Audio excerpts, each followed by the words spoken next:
Notion bancaire, mais pas seulement. Qui dit banque dit aussi compte en banque, et ici, pour une entreprise, ça nous intéresse également. Ce sont les notions d'IBAN et de BIC. Alors, quand vous avez un compte en banque, il va y avoir un numéro de compte. Ce numéro de compte, c'est identifiant unique qui permet d'identifier le compte pour la banque, qui va permettre de réaliser les transferts, les paiements, de déposer de l'argent sur le compte, à un format qui est le format IBAN. C'est le format en Europe, mais dans plusieurs pays à travers le monde également. C'est un standard qui a une grande valeur ajoutée dans le sens où il y a une validation qui peut être effectuée directement par le logiciel bancaire lorsque vous encodez un paiement.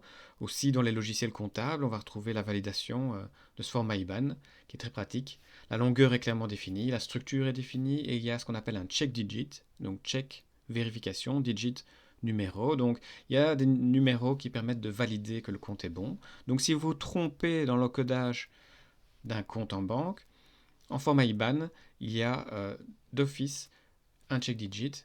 Et donc, la machine va pouvoir vérifier si le format est correct et si là, les numéros sont corrects aussi. Donc, si vous trompez d'un numéro, vous mettez un 8 à la place d'un 6, par exemple, l'ordinateur va directement l'identifier.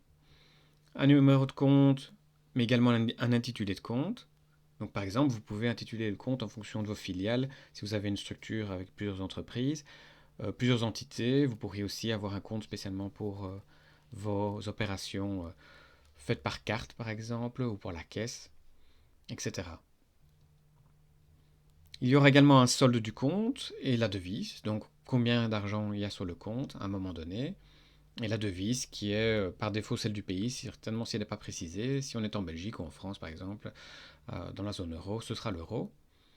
Mais on peut avoir un compte en dollars ou dans d'autres devises. Il y a même certaines banques qui, pour le même compte, arrivent à gérer plusieurs devises, mais c'est de plus en plus rare.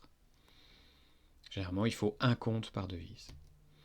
Et puis, alors, les opérations qui seront effectuées sur ce compte.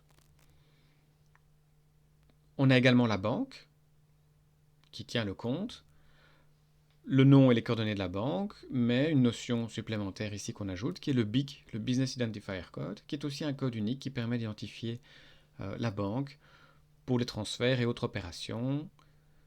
Exemple, ici sur 8 positions, mais c'est généralement aussi sur 11 positions. GKCC, BEBB, si vous avez 8 positions et que la logiciel comptable vous oblige à encoder 11 positions, vous ajoutez 3x à la fin, par exemple ici dans le cas de Belfus.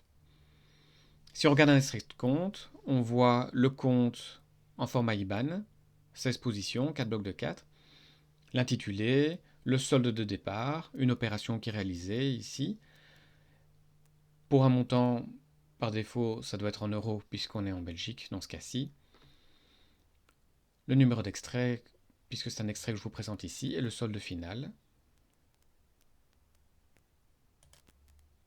Alors, on revient à ce concept d'IBAN, International Bank Account Number, donc un numéro de compte en banque international qui est utilisé également maintenant en Europe pour les transferts domestiques.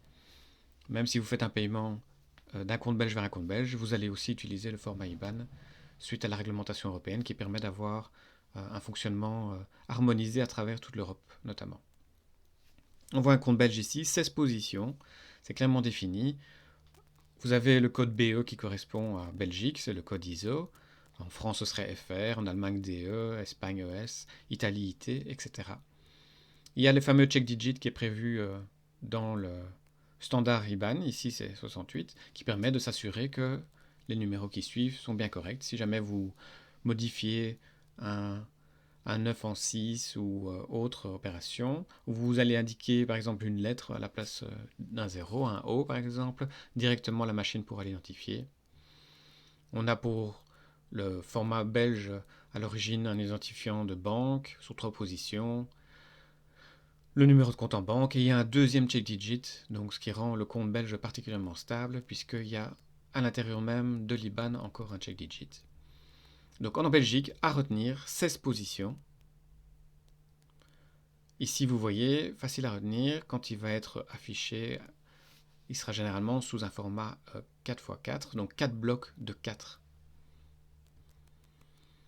C'est le format papier, ces 4 blocs de cases que vous voyez, qui constituent les 16 positions au final pour l'IBAN. Alors ça c'est le format papier. Parfois vous allez rencontrer le format électronique où toutes les positions sont collées l'une à l'autre. C'est le format qui est utilisé au niveau des paiements électroniques. Généralement, et de plus en plus, on affiche dans les applications comptables le format en 4x4 pour faciliter l'affichage. Et donc un compte international d'un autre pays va aussi en format papier s'afficher en bloc de 4.